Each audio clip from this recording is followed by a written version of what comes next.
45 minutes after 8 o'clock, we throw a little music down the pipeline to the senator because he can't be having any fun. I'll tell you that right now. It's been just the campaigning he loves. But the other nonsense with 1070 and what's going on, and probably, if rays are everywhere you go, people say, you're from Arizona, the racist place. Imagine the nonsense somebody like Senator McCAIN has to deal with. Senator, welcome back on the show, sir. Thanks, Jim. It's great to be back with you. And as you mentioned, it's very interesting times here. And all of us are waiting for the judge's decision, which many predict will come down today. And meanwhile, the spending here in our nation's capital continues unabated. Oh, it sure does. Now, Senator, why is it always the day before every decision in our history? It's never 2 days before, 3 days before. It's just always drama. I don't understand. I don't either, my friend. A lot of people expected it last night, or yesterday afternoon. But anyway, it's going to be very interesting because, I really believe that this issue is something that was bred out of frustration over the federal government to carry out its responsibilities.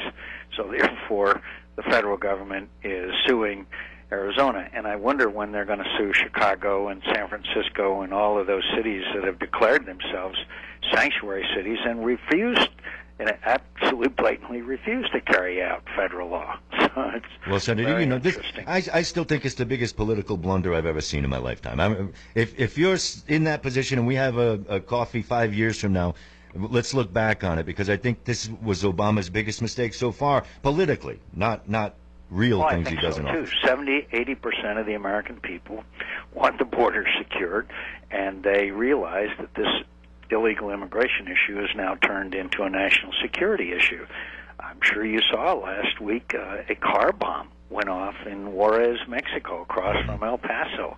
I'm sure you've talked about these people who've been beheaded. It smacks more and more of the kind of challenge, certainly some of the practices that characterize jihadists in the Middle East. And instead, it's just unspeakably cruel, heartless drug cartels who will do anything to get their product across the border and kill anybody who stands in their way. Senator, one of these places is about less than half a mile from my house in Red Rock, near Red Rock. And one of the listeners pointed out to me exactly where it is, and literally a few blocks away, walking distance. And everyone knows, Sheriff Babu talks about it with you all the time and all that. I still don't know why we don't stop the world and send every available person there to stop this. The drug part, Senator. Forget the good families and all that for now. Just the drug part. Well, that's what, John Kyles and my 10-point plan calls for. But the fact is, as you mentioned, that human smugglers and drug smugglers are now practically one. They are working together. The drug smugglers have control parts of Mexico. Unfortunately, they're in an existential struggle with the Mexican government. And unfortunately, the Sinaloa cartel across our southern border, headed by Chapo Guzman, is probably the most... there's a paramilitary group called Zetas, but aside from that, the barbarism is what is chilling about all this. And the fact is that it is a national security issue when the police chief of Nogales, Arizona, is threatened with the murder of his policemen if they impede the drug traffickers. I mean, just enough, every day the evidence mounts that this is a national security issue, including a border issue, an immigration issue and all that. It's a national security issue. Well, Senator, people give you grief for the time you spent in office. The good part of that is you have perspective. I mean, you can look back and really see how the earth and how America has changed. You've probably been interviewed a million times by guys like Doug Limerick and Bob Schieffer and all these different guys, and you know Barack Obama fairly well. So I'm going to ask you flat out. I've seen the president make the ice cream cone comment. We all have. Reprehensible comment. Right. Reprehensible comment. Bob Schieffer said people are going to be pulled over and checked. Now, I used to respect people like this. I heard ABC this morning. The Arizona law allows people to be stopped if they look like they're... Now, I have to say, first, my opinion, they're all lying because they're not that stupid. Now, I'd like to ask your opinion. Well, they're rather than calling them liars, they are willfully ignoring the facts.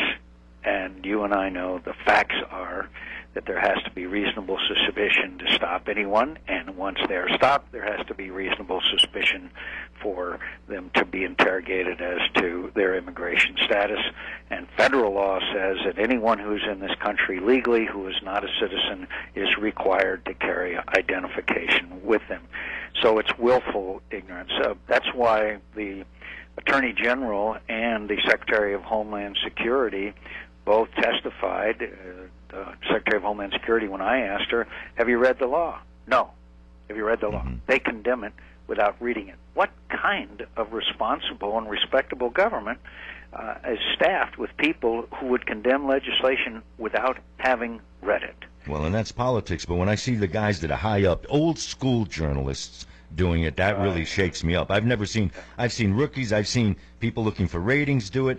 I've never seen trusted veteran journalists do it. I really hope it's not producers who don't know what they're writing. But this is very poor for the reputation of Arizona and the economy. Now, how is our economy going to get better or worse if 1070 goes in, Senator? I think that if it's upheld, that over time our economy will be directly related to the rest of the country's economy, and not over whether 1070 is law or not. What is going to affect our economy is whether we stop this spending spree, this outrageous mortgaging of our children and grandchildren's future, which will affect the economy of the entire country.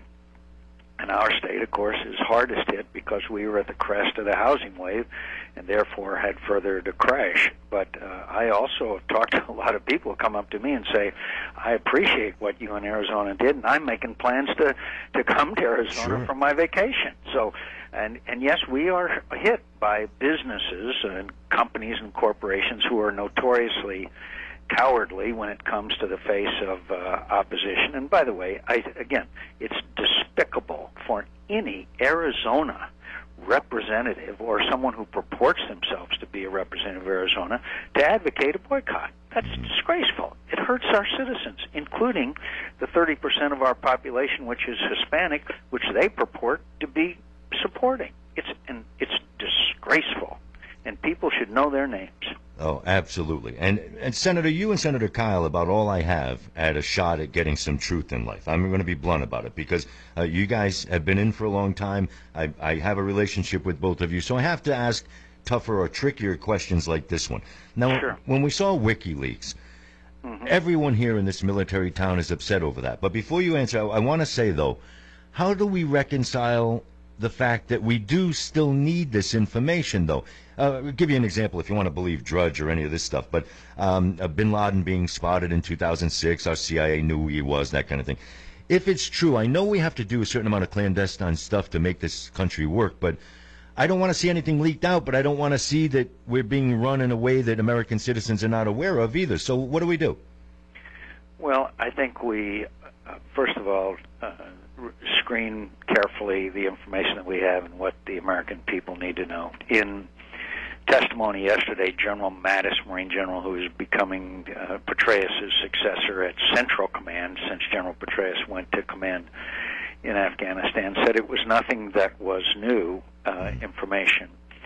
But the fact is, the London Times reports today, and I'm looking into it carefully, that the names of Afghans who have been informants and who have been cooperating with us are in many of these leaked Wikipedia info, and that puts their lives in danger. And I'm looking at this very carefully because it's a part of it that I hadn't thought of yesterday when the story first broke. And so if this WikiLeaks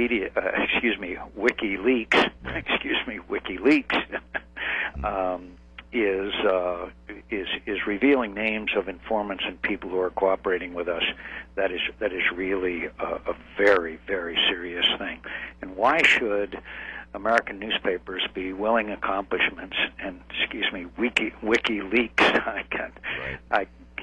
I want to, not Wikipedia. Wikipedia is a very legitimate organization. Usually, yeah. Usually. This is WikiLeaks, okay?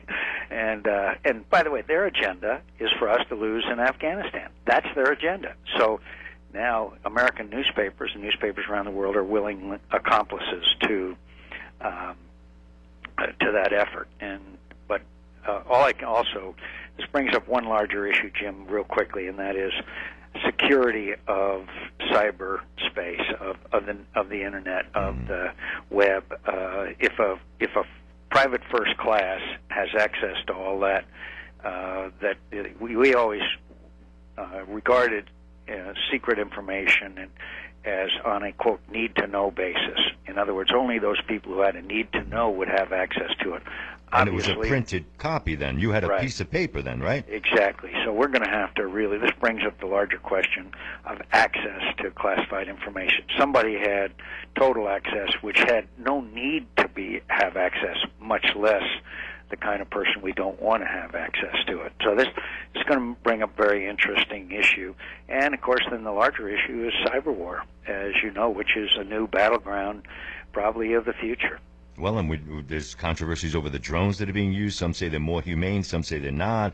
We're going to have to make so many ethical decisions, Senator, and folks like, you guys who are in there, and we'll see what happens in November, but we have to make those kinds of decisions. All right, I get one question that I consider to be out of the blue per day with you guys from now on, because I got to get answers. When someone calls me, Senator, and says every candidate for president in the last X amount of years were all members of Council on Foreign Relations, something like that. I'm not. I mean, what is that? Isn't that an odd coincidence if it's true? Well, it's not true in my case, but so you've never been a member? No. Oh, okay. No. I didn't know that. I mean, these are things that I hope you understand. I've been a journalist my whole life. I need to find some answers, because otherwise the whole country's going to be going along their days believing stuff that's not true. Yeah, well, we got a website, johnmccain.com, and if they have any questions, that please come up and give us the question you have, and we'll respond immediately. That's what we're here for. And but there is a lot of concern out there. There's a lot of suspicion. There's a lot of it justified. I mean, the total disconnect between Washington and the American people has never been wider. So that leads to conclusions that may not always be right, but some conclusions that are right. If you'd have told me 5 years ago that we would have a $1.4 trillion debt this year, I'd have said you were smoking something that they're sort of legalizing in California. That the president allegedly has admitted to. So I have a listener trying to ask you a question. If you get cut off, Senator, I apologize ahead of time, but we're going to try to do it. CW, are you there? Yes, I am. The senator can hear you, sir. How are you? Senator, it's wonderful you're on the air. I first want to say that I've sat many times with Senator Goldwater privately in his family room up there on the hill in Paradise Valley. So I've been around a long time. He continues to inspire all of us. I'd love to talk to you about the F-35 at Luke, but I want to go more mundane. You know, it's got to be quick, CW. I love your country around Cottonwood and Cornville, and we love it south of Tucson here, and I'm going to shift and go quickly to the Rosemont mine. This is a big deal for us down here. You know, we got Morenci, it's expanding. We got.